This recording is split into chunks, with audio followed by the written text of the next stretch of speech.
O vas al asilo, o duermes en el patio. Decide. Mi hijo pronunció esas palabras sin siquiera parpadear, como si estuviera hablando del clima o decidiendo qué cenar. Yo, Eugenio Martín Padilla, a mis 66 años, después de haber dado todo por ese muchacho, me quedé en silencio. No por cobardía, no por shock, sino porque en ese momento exacto comprendí que el hijo que había criado ya no existía. Me quedé mirándolo fijamente. Andrés tenía los brazos cruzados, la mandíbula tensa, y detrás de él, como una sombra venenosa, estaba Renata, mi nuera, con esa sonrisa casi imperceptible que siempre usaba cuando conseguía lo que quería. Tomé mi teléfono celular del bolsillo de mi camisa. Mis manos no temblaban. Marqué un número que tenía guardado hacía meses, esperando nunca tener que usarlo. La llamada sonó 2 veces antes de que contestaran. «Buenas noches», dije con voz tranquila. «Soy Eugenio Padilla. Necesito que vengas a esta dirección, ahora». Colgué. Andrés frunció el ceño. Renata dejó de sonreír. «¿A quién llamaste, papá?», preguntó mi hijo con un tono que intentaba sonar autoritario, pero que traicionaba un rastro de nerviosismo. No respondí. Me senté en el viejo sillón de la sala, el mismo donde solía cargar a Andrés cuando era niño, y tenía pesadillas. Crucé las manos sobre mi regazo y esperé. Antes de continuar con lo que pasó esa noche, quiero pedirte algo. Si te gustan este tipo de historias reales, llenas de emoción y lecciones de vida, suscríbete al canal para ayudarnos a llegar a los 10.000 suscriptores. Escribe en los comentarios desde qué país nos estás viendo, y si esta historia ya te está tocando el corazón, déjanos un like. Nuestra meta es llegar a 300 likes en este video. Tu apoyo significa todo para nosotros. Ahora sí, volvamos a esa noche que cambió todo. Media hora. Eso fue todo lo que tardó. 30 minutos en los que Andrés caminaba de un lado a otro de la sala como animal enjaulado. Renata se había sentado en el sofá, revisando su teléfono pero lanzándome miradas de reojo cada pocos segundos. Yo permanecí inmóvil, con la mirada fija en la puerta principal. Cuando sonó el timbre, Andrés prácticamente saltó. «Yo abro», dijo, como si tuviera algún tipo de control sobre la situación. Se dirigió a la puerta. Yo me levanté despacio, sintiendo cómo cada uno de mis 66 años pesaba sobre mis rodillas, pero manteniéndome firme. Renata también se puso de pie, curiosa. Andrés abrió la puerta, y entonces lo vi. Vi cómo el color abandonaba su rostro. Vi cómo sus ojos se abrían como platos. Vi cómo sus labios se separaban en una expresión de puro pánico. Se dio la vuelta hacia mí, y por primera vez en meses vi miedo genuino en sus ojos. «Papá». Su voz era apenas un susurro. «Papá, por favor, no hagas esto». Pero ya era demasiado tarde. Lo que Andrés no sabía es que yo no era el anciano inútil que él y Renata creían. No era el estorbo que les impedía vivir su vida de lujos y comodidades. Yo había trabajado toda mi vida. Había construido algo, había guardado secretos, había hecho sacrificios que ellos jamás imaginarían. Y esa llamada telefónica que hice no fue un acto de desesperación, fue un acto de justicia. Esa noche, cuando mi propio hijo me dio a elegir entre un asilo o el patio trasero como si fuera un perro, él no sabía que estaba a punto de perderlo todo. No sabía que la persona que acababa de entrar por esa puerta tenía el poder de desmoronar el pequeño imperio de mentiras y manipulaciones que Renata había construido. No sabía que su padre, al que había menospreciado y humillado, todavía tenía cartas bajo la manga. Y no sabía que en exactamente 1 hora él estaría de rodillas, rogándome perdón. Pero para entender cómo llegamos a ese momento, necesito contarte nuestra historia desde el principio. Necesito que sepas quién era yo antes de convertirme en el estorbo de la casa. Necesito que conozcas al Andrés que yo crié y cómo se transformó en el hombre que me miró a los ojos y me dijo que durmiera en el patio. Porque lo que pasó esa noche no comenzó con un ultimátum. Comenzó muchos años atrás, con un padre que amaba demasiado y un hijo que olvidó de dónde venía. Conocí a mi esposa Clara en una fábrica textil de Puebla. Yo tenía 23 años y trabajaba doble turno para pagar mis estudios nocturnos de contabilidad. Ella era la chica más hermosa que había visto jamás, con esos ojos que parecían guardar todos los secretos del universo. Nos casamos un año después en una ceremonia sencilla. No teníamos dinero para grandes lujos, pero teníamos algo mucho más valioso. Teníamos sueños. Y cuando nació Andrés, 3 años después de nuestra boda, sentí que el mundo finalmente tenía sentido.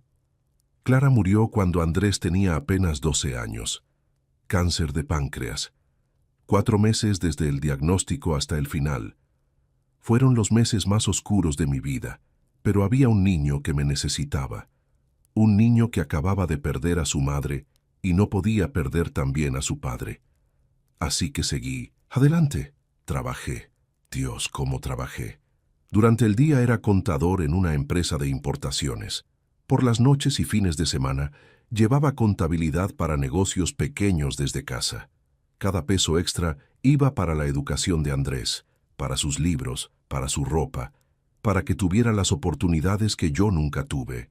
Andrés era un buen muchacho, estudioso, respetuoso, cariñoso. Me abrazaba cada noche antes de dormir y me decía, «Gracias, papá, por todo lo que haces por mí». Esas palabras hacían que cada hora de sueño perdido, cada comida salteada, cada sacrificio valiera la pena. Lo ayudé a entrar a la universidad. Estudió administración de empresas. Me sentí el padre más orgulloso del mundo el día de su graduación. Le regalé un reloj que había pertenecido a mi padre. «Para que nunca olvides el valor del tiempo y del trabajo», le dije. Consiguió un buen empleo en una empresa de marketing. Empezó a ganar bien. Yo ya estaba jubilado, viviendo con una pensión modesta, pero suficiente. Tenía mi pequeño departamento pagado, mis rutinas, mi tranquilidad. Entonces conoció a Renata. Al principio me pareció una chica agradable. Venía de una familia de dinero, eso era obvio. La manera en que hablaba, en que se vestía, en que miraba todo con cierta superioridad disfrazada de elegancia. Pero Andrés estaba enamorado y yo quería que fuera feliz. Se casaron 2 años después de conocerse. Yo pagué gran parte de la boda con mis ahorros, no me importó. Era mi único hijo, mi única familia. Los primeros meses fueron buenos. Renata era amable conmigo, o al menos fingía serlo. Andrés venía a visitarme cada domingo, como había sido nuestra tradición desde que era niño. Pero las cosas cambiaron cuando compraron su casa, una casa grande en una colonia residencial, muy por encima de lo que el salario de Andrés podía pagar, incluso con el de Renata combinado. Luego supe que los padres de ella habían dado el enganche y que ellos estaban ahogándose en deudas para mantener las apariencias. Fue Renata quien sugirió que me mudara con ellos.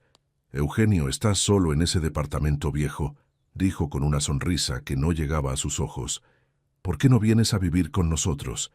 Tenemos espacio de sobra». Andrés asintió con entusiasmo. «Sí, papá, sería genial tenerte cerca, como en los viejos tiempos». Yo dudé. Algo en mi interior me advertía que no era buena idea, pero la soledad pesaba y la idea de estar cerca de mi hijo nuevamente me tentaba. Acepté. Ese fue mi primer error, porque lo que yo no sabía es que Renata no me quería ahí por bondad, me quería ahí por mi pensión, y por algo más que yo poseía, algo que ella descubriría pronto y que la convertiría en mi peor pesadilla. Pero antes de que todo se viniera abajo, hubo señales que debí ver. Los primeros 3 meses viviendo con Andrés y Renata fueron tolerables. Tenía mi propia habitación, pequeña pero cómoda. Contribuía con mi pensión para los gastos de la casa, ayudaba con las compras, mantenía mi espacio limpio. Intentaba ser invisible, no causar molestias. Pero Renata tenía una habilidad especial para hacer que me sintiera como un intruso en cada momento. Comenzó con cosas pequeñas, comentarios disfrazados de preocupación. «Eugenio, ¿no crees que deberías comer menos sal? A tu edad la presión arterial es peligrosa. ¿Otra vez vas a ver la televisión en la sala? Es que Andrés y yo queríamos ver una película juntos. Ay, dejaste tu taza en el lavabo. Es que yo acabo de limpiar la cocina, ¿sabes? Cada frase era una pequeña puñalada envuelta en papel de regalo. Y lo peor es que Andrés no veía nada, o no quería ver. Un día llegó a casa mi amigo Roberto, con quien había trabajado durante 20 años. Renata lo recibió en la puerta con una sonrisa helada. Eugenio está descansando, mintió. Quizás puedan verse otro día. Yo estaba en mi cuarto, despierto, leyendo. Escuché toda la conversación. No salí. Algo en mí ya estaba comenzando a romperse. Roberto dejó de venir. Luego fue el episodio de mi medicamento. Yo tomaba pastillas para el colesterol, nada grave, pero necesarias. Un día no las encontré en mi mesa de noche, donde siempre las dejaba. Renata, ¿has visto mis medicamentos?, pregunté. ¿Medicamentos?, puso cara de confusión. No, Eugenio. ¿Estás seguro de que no los perdiste? A veces a cierta edad la memoria falla. La memoria. Esa palabra se convirtió en su arma favorita. Eugenio, ¿ya olvidaste que quedamos de comer más tarde? Eugenio, te dije ayer que no trajeras a tus amigos sin avisar. ¿No recuerdas? Ay, Eugenio, creo que tu memoria está fallando cada vez más. Y Andrés, mi hijo, mi Andrés, comenzó a mirarme diferente, con lástima, con impaciencia, como si realmente estuviera perdiendo la cabeza. La verdad es que Renata nunca me había dicho nada de comidas ni de amigos. Ella plantaba estas semillas de duda y las regaba con comentarios constantes hasta que Andrés empezó a creerle más a ella que a mí. 6 meses después de mudarme, descubrí la verdadera razón por la que Renata había insistido en que viviera con ellos. Fue una tarde que llegué temprano de mi caminata diaria. Escuché voces elevadas en el estudio de Andrés. La puerta estaba entreabierta. «No podemos seguir así», era la voz de Renata, tensa, desesperada. «Debemos 3 meses de la hipoteca, Andrés. 3 meses. El banco ya envió la última advertencia». Lo sé, lo sé». Andrés sonaba derrotado. «¿Pero qué quieres que haga? Mi sueldo no alcanza. Tus padres ya no quieren prestarnos más». «Hay una solución», dijo Renata, y su voz se volvió más baja, más calculadora. «Tu padre tiene ese departamento. Ya está pagado. Si lo vende, o mejor aún, si lo pone a tu nombre, podríamos hipotecarlo. Eso nos daría suficiente dinero para...» «No», interrumpió Andrés. «No voy a pedirle eso a mi papá». «¿Y entonces qué?», Renata alzó la voz. «¿Vamos a perder esta casa? ¿Vamos a volver a vivir en un departamento de mala muerte como donde vivías antes? ¿Es eso lo que quieres para nosotros? Mi padre trabajó toda su vida por ese departamento. Es su seguridad. No puedo...» «Tu padre está viejo, Andrés». El veneno en su voz era palpable. «¿Para qué necesita un departamento? Ya vive aquí. Y sinceramente, con su pensión que apenas alcanza para nada, él debería estar agradecido de todo lo que hacemos por él». Me alejé de esa puerta sintiendo que el piso se abría bajo mis pies. Mi departamento. El lugar donde Clara y yo habíamos vivido, donde habíamos criado a Andrés, donde cada pared tenía un recuerdo. Eso era lo que querían. Eso era lo que yo representaba para ellos. Un activo que liquidar. Esa noche, durante la cena, Andrés me miró con una expresión extraña. «Papá, tengo que hablar contigo sobre algo importante. Dime». «¿Es sobre tu departamento?» «No», dije firmemente. «Lo que sea que vayas a pedirme, la respuesta es no». Renata dejó caer su tenedor con estruendo. «¿Escuchaste? ¿Escuchaste eso, Andrés?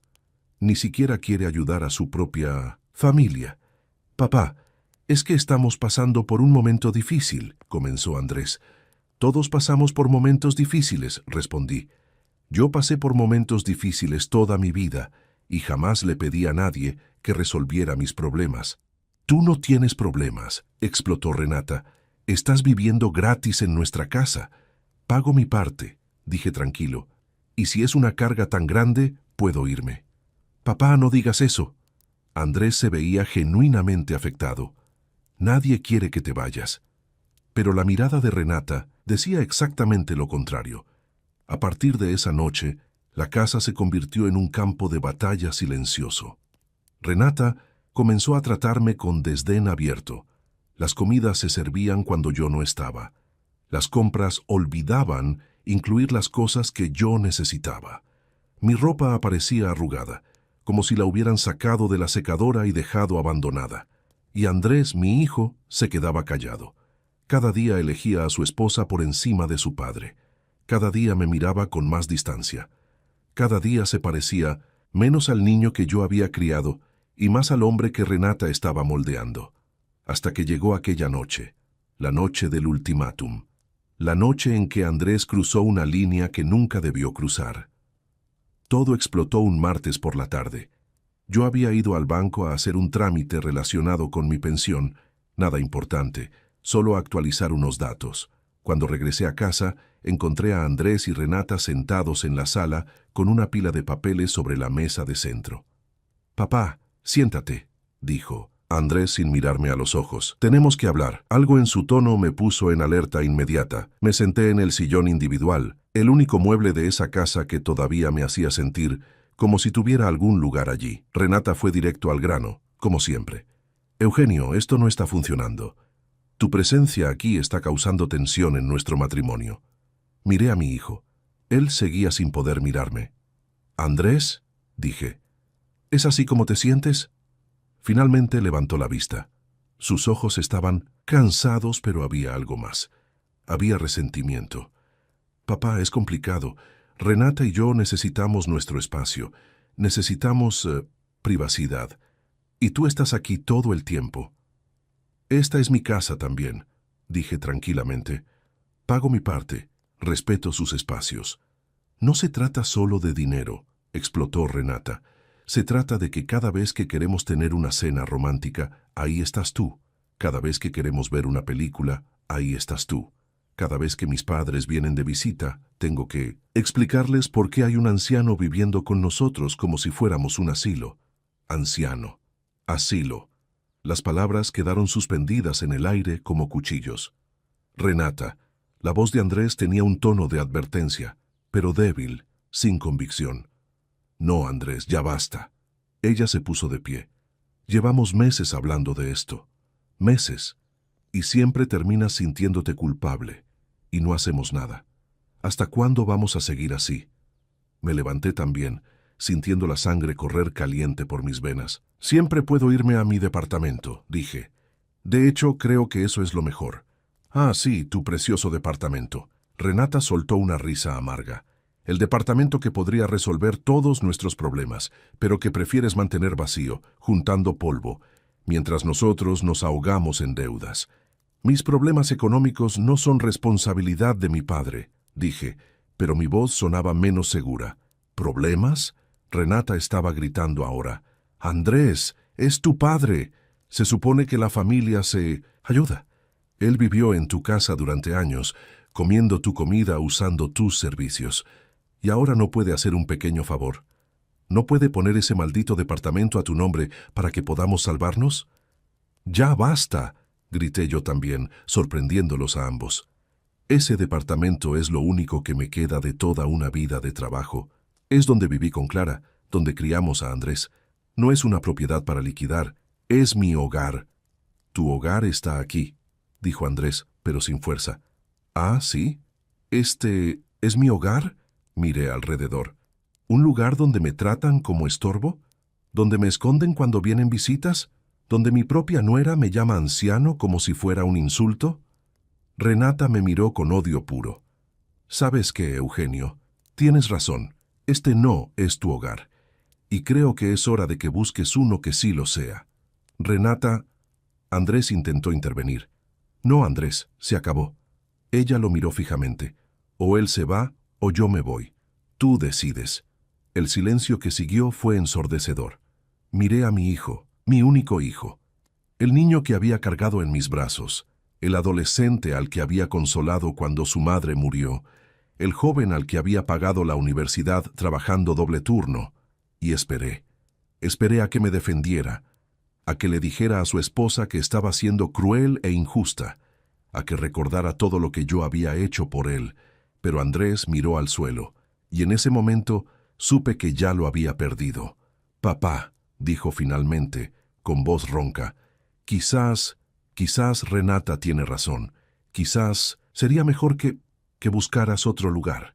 Sentí como si me hubieran golpeado en el pecho. ¿Otro lugar? Repetí. ¿Cómo qué? Renata volvió a sentarse, cruzando las piernas con satisfacción apenas disimulada. Hay asilos muy buenos, Eugenio. Lugares donde personas de tu edad pueden estar con gente de su misma generación, donde hay enfermeras, actividades. No voy a ir a un asilo, dije con firmeza.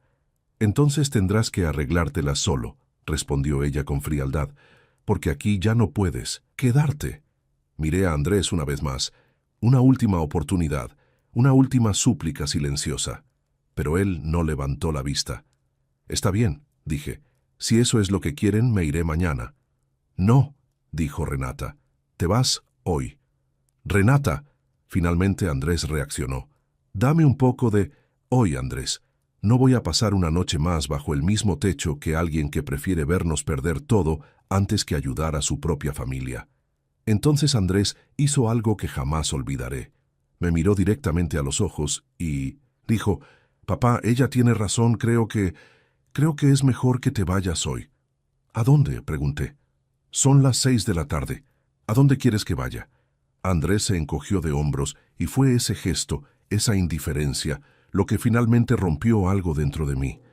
«Puedes ir a un hotel», sugirió Renata, «o llamar a algún amigo, o...». Hizo una pausa dramática. «O puedes dormir en el patio. Tú decides». Se rió. Realmente se rió. Y Andrés no dijo nada. «Entonces déjame ponértelo más claro, Eugenio». Renata se puso de pie, caminó hacia mí hasta quedar a centímetros de mi cara. «O vas a un asilo o duermes en el patio. Decide». Y Andrés, mi hijo, mi sangre, simplemente asintió. Fue entonces cuando saqué mi teléfono. Y todo cambió. Cuando Andrés abrió la puerta y vi su rostro palidecer, supe que el momento había llegado. En el umbral estaba el licenciado Fernando Méndez, mi abogado desde hacía 15 años. Un hombre alto, de traje impecable, con un maletín de cuero en una mano y una carpeta gruesa en la otra. «Buenas noches», dijo con voz profesional. «Soy el licenciado Méndez. El señor Eugenio Padilla me ha solicitado que venga a presenciar y documentar ciertos procedimientos». ¿Procedimientos? La voz de Andrés era apenas un hilo. «Papá, ¿qué es esto?». Me levanté del sillón con toda la dignidad que pude reunir. Cada fibra de mi ser quería gritar, quería llorar, pero mantuve la compostura. «Andrés, Renata, les presento al licenciado Méndez. Él está aquí para ayudarme con algunos asuntos legales que necesito resolver esta noche». Renata se había puesto de pie también, con el rostro contorsionado entre confusión y alarma. «¿Asuntos legales? ¿De qué hablas?». El licenciado entró a la sala sin esperar invitación, colocó su maletín sobre la mesa de centro, justo donde minutos antes habían estado los papeles con los que pretendían presionarme, y la abrió con movimientos precisos. «Señor Padilla», dijo dirigiéndose a mí, «¿está usted seguro de que desea proceder?». «Completamente seguro». «¡Papá!». Andrés finalmente reaccionó caminando hacia mí con las manos extendidas. «Papá, por favor, no hagas nada precipitado. Estábamos hablando en caliente. Nadie quiere que te vayas realmente». «¿Ah, no?». Mi voz era tranquila, pero había acero en ella. «Porque hace 5 minutos tu esposa me dio a elegir entre un asilo o el patio trasero. Y tú, hijo mío, no dijiste absolutamente nada para defenderme». «Yo no fue mi intención». Andrés se pasó las manos por el cabello desesperado. «Renata, di algo. Dile que no hablábamos en serio». Pero Renata estaba mirando al licenciado con ojos calculadores. «Un momento», dijo lentamente. «Esto es sobre el departamento, ¿verdad? ¿Vas a venderlo para que no podamos...». «No», la interrumpí. «No voy a vender el departamento». Vi alivio en su rostro por un segundo. «Voy a hacer algo mucho mejor». El licenciado Méndez sacó varios documentos de la carpeta y los extendió sobre la mesa. «Señor Andrés Padilla, señora Renata Salazar de Padilla, estos son documentos que certifican varias cosas. Primero, una declaración jurada firmada por el señor Eugenio Padilla sobre los eventos de esta noche, incluyendo las amenazas verbales y el intento de coacción para que transfiriera su propiedad». «¿Coacción?», gritó Renata. «Nadie lo amenazó. Usted le dio a elegir entre un asilo o dormir en el patio», dijo el licenciado sin alterarse. «En presencia de testigos, eso constituye maltrato y presión psicológica hacia un adulto mayor. Es un delito en México, señora». Renata se quedó muda. «Segundo», continuó el licenciado, «aquí hay un documento que el señor Padilla firmó hace 6 meses, cuando se mudó a esta casa. Un documento que ustedes le pidieron que firmara, donde supuestamente él cedía voluntariamente sus derechos sobre su pensión para contribuir a los gastos del hogar». Andrés palideció aún más. «Papá, ese documento era para organizarnos mejor. Era para tener control legal sobre mi dinero», dije. «Y yo lo firmé porque confiaba en ti. Pero el licenciado Méndez me aconsejó que hiciera una copia certificada y también me aconsejó que grabara esta conversación. Saqué mi teléfono del bolsillo y lo levanté. Todo lo que dijeron esta noche, cada palabra, cada amenaza, quedó registrado. El silencio era absoluto. «Papá, por favor». Andrés tenía lágrimas en los ojos ahora. «Por favor, no hagas esto. Somos familia. Podemos arreglarlo. Yo hablé mal, Renata habló mal, pero no queríamos... ¿No querían qué, Andrés? ¿No querían humillarme? ¿No querían mi departamento? ¿No querían deshacerse de mí?» Mi voz se quebró por primera vez, porque eso es exactamente lo que hicieron. Renata, recuperando algo de compostura, atacó. «Esto es ridículo. Puedes tener todas las grabaciones que quieras. Nadie va a creer que te maltratamos. Vives en nuestra casa. Comes nuestra comida». «Señora», el licenciado Méndez la interrumpió con frialdad, «el señor Padilla ha estado pagando religiosamente su parte de los gastos. Tengo aquí todos los comprobantes. Además, tengo declaraciones de vecinos que han presenciado sus salidas a caminar, que en realidad eran para escapar del ambiente hostil de esta casa».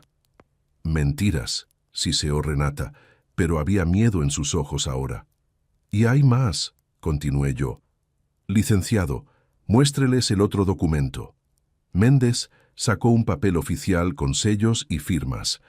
«Este es el testamento actualizado del señor Eugenio Padilla, firmado hace 3 meses ante notario público.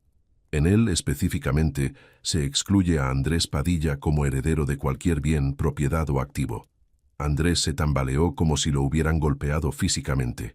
«No, papá, no. Pensé que nunca tendría que llegar a esto», dije, y ahora las lágrimas corrían libremente por mi rostro. Pensé que el hijo que crié, el hijo por el que sacrifiqué todo, jamás me trataría así. Pero me equivoqué. «Papá, por favor». Andrés cayó de rodillas. «Por favor, no hagas esto. Yo fui un idiota. Fui un completo idiota. Pero eres mi padre. Eres todo lo que tengo.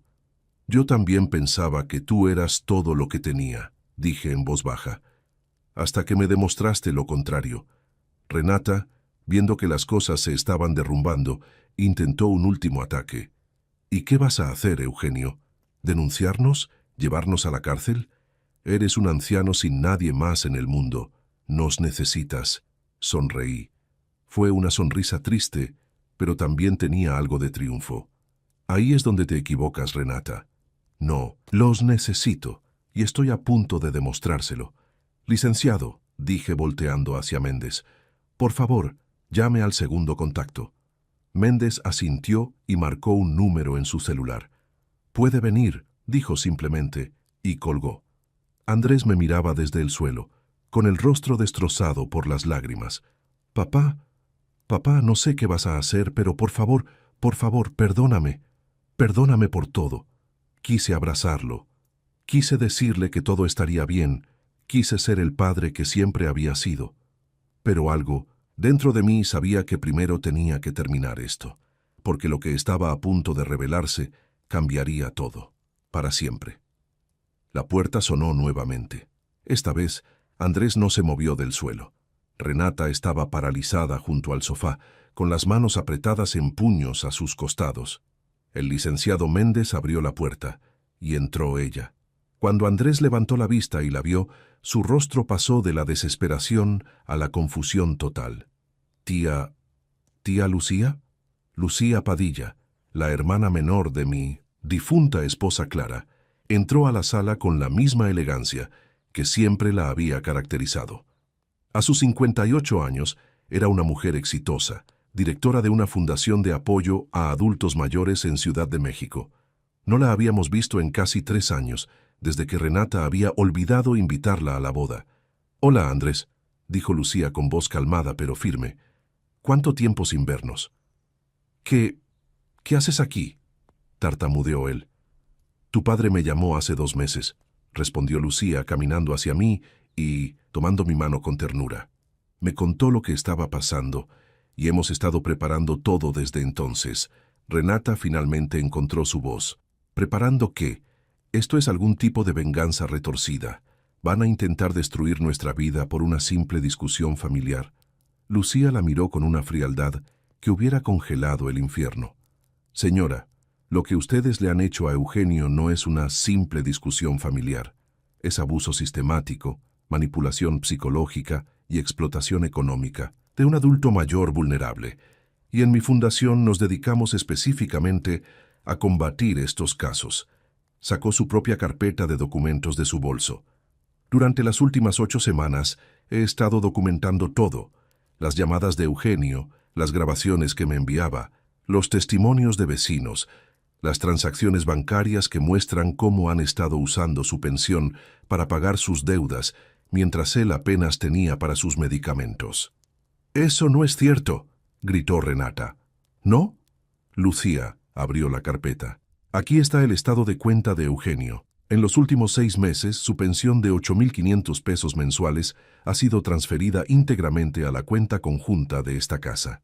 Aquí están los recibos de servicios, luz, agua, gas, internet. Todos subieron significativamente desde que él llegó. Aquí está el registro de que ustedes agregaron 3 servicios de streaming y una membresía de gimnasio a esa cuenta conjunta. Y aquí, sacó otro documento, está el préstamo de 50,000 pesos que sacaron del banco usando como aval el hecho de que un adulto mayor contribuyente vivía en la casa. Andrés estaba blanco como papel. «Nosotros necesitábamos ese dinero para mantener su estilo de vida que no pueden pagar», completó Lucía. «Mientras tanto, Eugenio ha estado comprando sus propios medicamentos con los pocos pesos que le quedan de sus trabajos contables extras que hace a escondidas». «¿Trabajos extras?», Andrés me miró. «Papá, no sabía que... No sabías porque nunca preguntaste», dije con voz rota. «Nunca te interesó cómo estaba realmente. Solo te importaba lo que podías obtener de mí».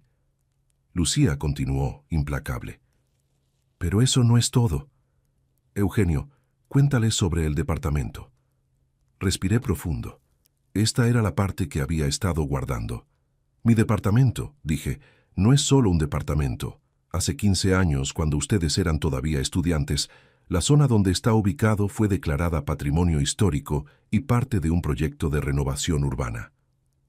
El valor de las propiedades se multiplicó por 10. Vi comprensión y horror naciendo en los ojos de Renata.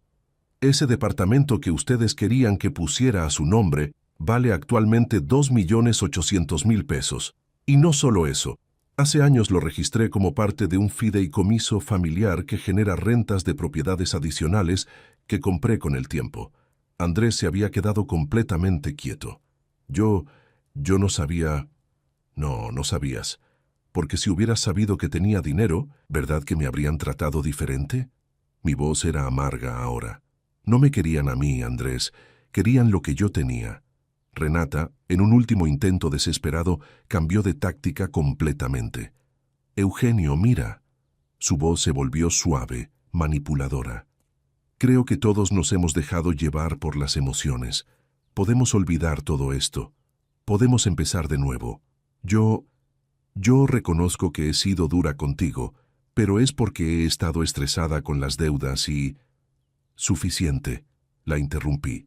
«Ya no, más mentiras». Lucía dio un paso adelante. «Eugenio va a venir a vivir conmigo a Ciudad de México. Tengo una casa grande, con una habitación preparada para él, va a estar cerca de los mejores médicos, va a tener su espacio, su dignidad y, sobre todo, va a estar rodeado de gente que realmente lo aprecia. ¡No! Andrés se puso de pie de un salto. «Papá, no puedes irte. Eres mi padre. Te necesito». «¿Me necesitas?» Las lágrimas corrían por mi rostro. «¿Me necesitas, Andrés? Como necesitabas a tu madre cuando murió y yo trabajaba 18 horas al día para que no te faltara nada. Como me necesitabas cuando pagué tu universidad, tu auto, tu boda. ¿O me necesitas como se necesita un cajero automático?» «No es así», sollozaba. «Te quiero, papá. Te amo. Por favor, no me dejes». Por un momento vi al niño que había sido, al niño que lloraba en mis brazos después de que Clara murió, al niño que me decía que yo era su héroe, pero ese niño había muerto, y en su lugar había un hombre que había elegido a una mujer manipuladora sobre su propio padre. «Andrés», dije con voz temblorosa, «quizás algún día puedas entender el daño que me has hecho. Quizás algún día, cuando tengas tus propios hijos, comprendas lo que se siente que te traicionen así». «Papá, por favor», cayó de rodillas otra vez. «Dame otra oportunidad, cambiaré. Renata y yo cambiaremos». Miré a Renata. Ella no estaba suplicando.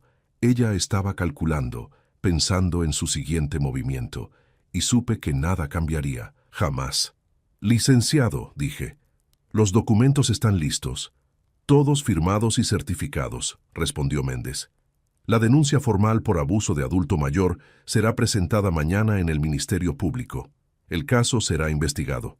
Pero, según acordamos, si el señor Andrés y la señora Renata firman los documentos de cesación de contacto y renuncia a cualquier reclamación futura, la denuncia puede archivarse como resuelto por acuerdo de partes». Era mi última muestra de misericordia. No quería destruir a mi hijo completamente, aunque él había estado dispuesto a hacerlo conmigo. «Firmen», dije, «firmen, y esto termina aquí. No habrá cárcel, no habrá antecedentes, pero tampoco habrá más contacto. Se acabó». Y en ese momento, Andrés tuvo que tomar la decisión más difícil de su vida. Andrés firmó. Lo hizo con las manos temblando tanto que apenas podía sostener el bolígrafo. Las lágrimas caían sobre el papel, manchando su firma. Pero la firmó. Renata también firmó, pero con la mandíbula apretada y los ojos llenos de furia contenida. No era arrepentimiento lo que vi en su rostro, era resentimiento por haber perdido. Cuando el licenciado Méndez terminó de certificar todos los documentos, comenzó a guardarlos metódicamente en su maletín. «Señor Padilla», dijo dirigiéndose a mí, «estos documentos establecen que no habrá contacto entre las partes por un periodo mínimo de 2 años. Después de ese periodo, cualquier intento de comunicación debe ser autorizado por ambas partes, a través de representación legal. ¿Está de acuerdo?» Miré a Andrés una última vez. Estaba sentado en el sofá, con la cabeza entre las manos, sollozando como no lo había visto llorar desde que era un niño. Parte de mí quería consolarlo. Parte de mí quería decirle que todo estaría bien. Pero otra parte, la parte que había sido herida tan profundamente, sabía que necesitaba esto. Necesitaba irme. Necesitaba sanar. «Estoy de acuerdo», dije. Lucía me tomó del brazo suavemente. «¿Quieres recoger tus cosas ahora? ¿O prefieres que yo venga mañana con alguien a ayudarte?»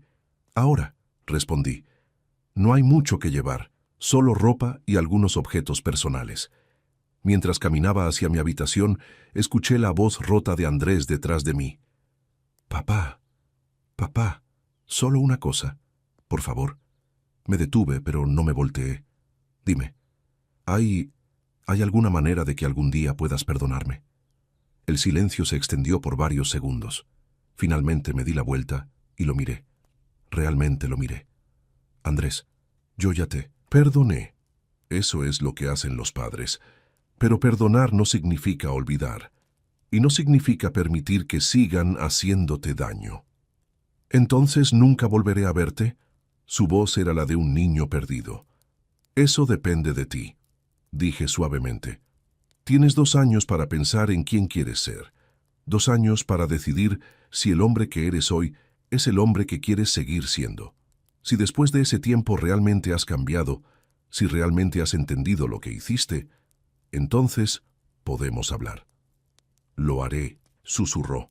Te lo prometo, cambiaré. Seré el hijo que merecías tener. Asentí lentamente, sin comprometerme a nada. Fui a mi habitación y empaqué lo poco que tenía. Ropa en una maleta, las fotos de Clara en una caja, el reloj de mi padre que le había regalado a Andrés en su graduación. Él me lo había devuelto hace meses diciendo que necesitaba uno más moderno.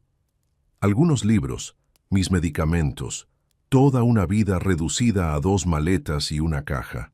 Cuando salí, Renata había desaparecido en la habitación matrimonial. Probablemente ya estaba planeando su próxima estrategia, su próxima víctima.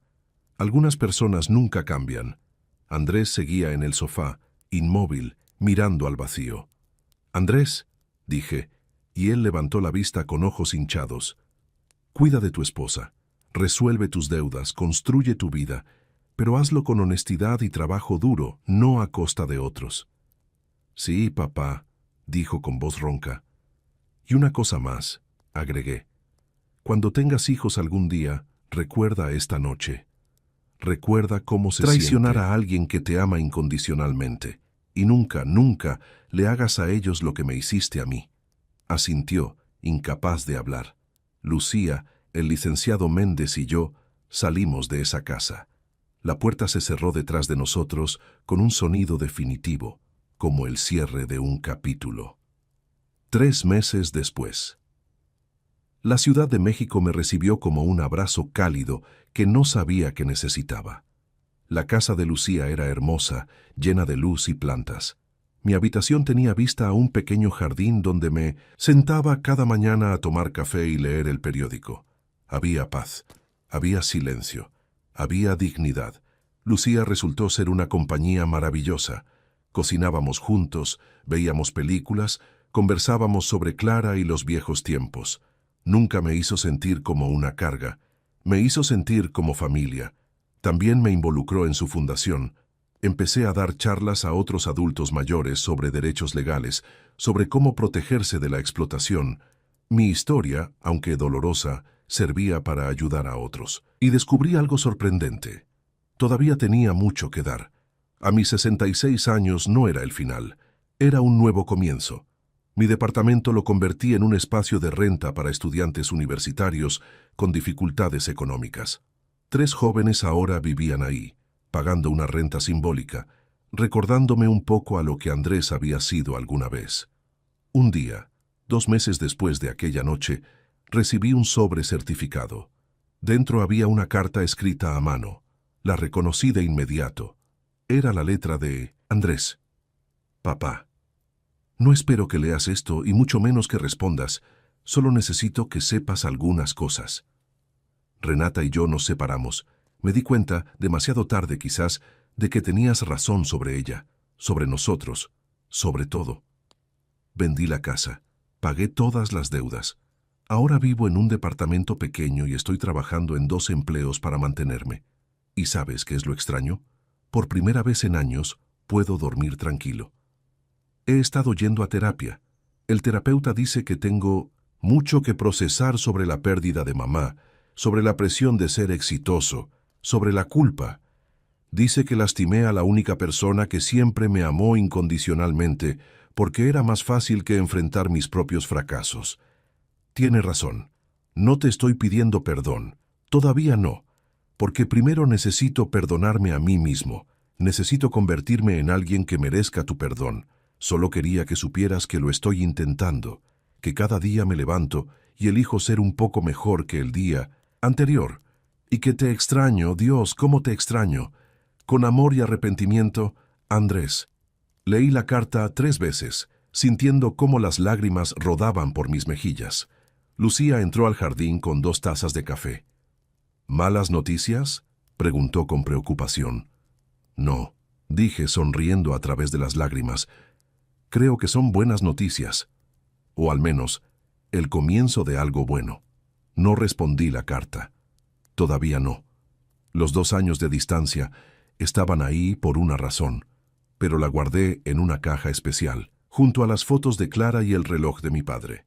Porque algún día, cuando el tiempo correcto llegara, quizás podríamos intentar reconstruir lo que se había roto.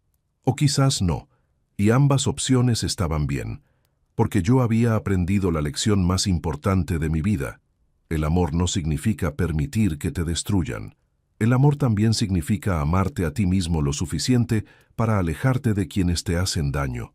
Y a veces, la distancia es el único camino hacia la sanación.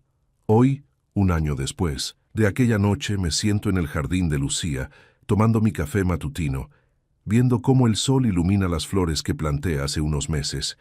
Tengo 67 años. Tengo salud. Tengo paz. Tengo propósito. Y tengo la certeza de que hice lo correcto. No sé qué pasará con Andrés. No sé si algún día nos reconciliaremos completamente. No sé si él realmente cambiará o si solo está diciendo lo que cree que quiero escuchar. Pero sé esto. Yo sobreviví. No solo sobreviví, prosperé. Y esa es la verdadera victoria.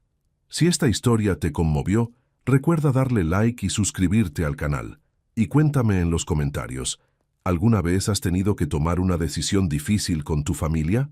A veces, amarse a uno mismo es el acto más valiente que podemos hacer.